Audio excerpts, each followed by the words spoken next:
Let's get some analysis from Afia Salam. She is an environmental journalist and she joins us now from Karachi. Welcome to the program, Afia. I mean, the issue right now is the housing, the healthcare, as well as feeding tens of millions of people who are essentially climate refugees.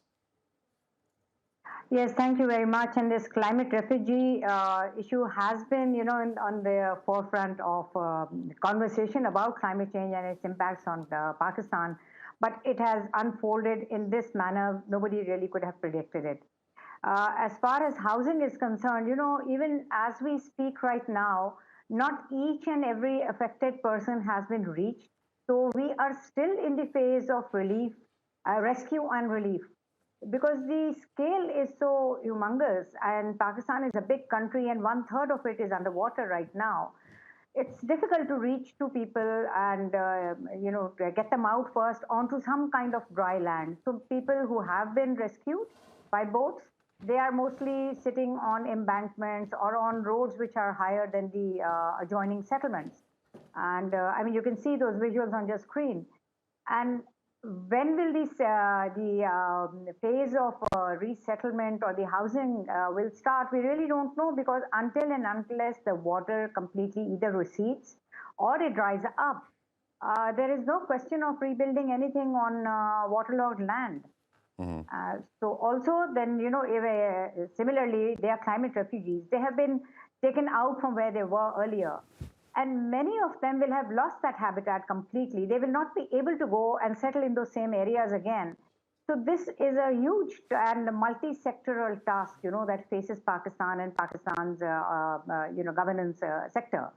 Because if those places were already vulnerable, then you can't allow them to go back over there. But if you don't, then where else do they go? Do they have a stable livelihood over there? So all these are simply just questions right now, which are actually plaguing us all. Questions, but it seriously determines the livelihood of tens of millions of people. I mean, let me ask you this. Over the summer, we saw Western European countries deal with several climate change-related disasters, whether it's raging wildfires or drought.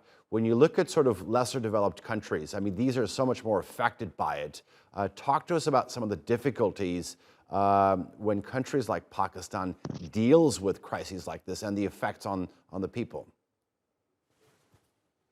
So effect on the people, the numbers themselves, they are the biggest difficulty to deal with, because right now there's this figure of 33 million that is being quoted as the people who are displaced.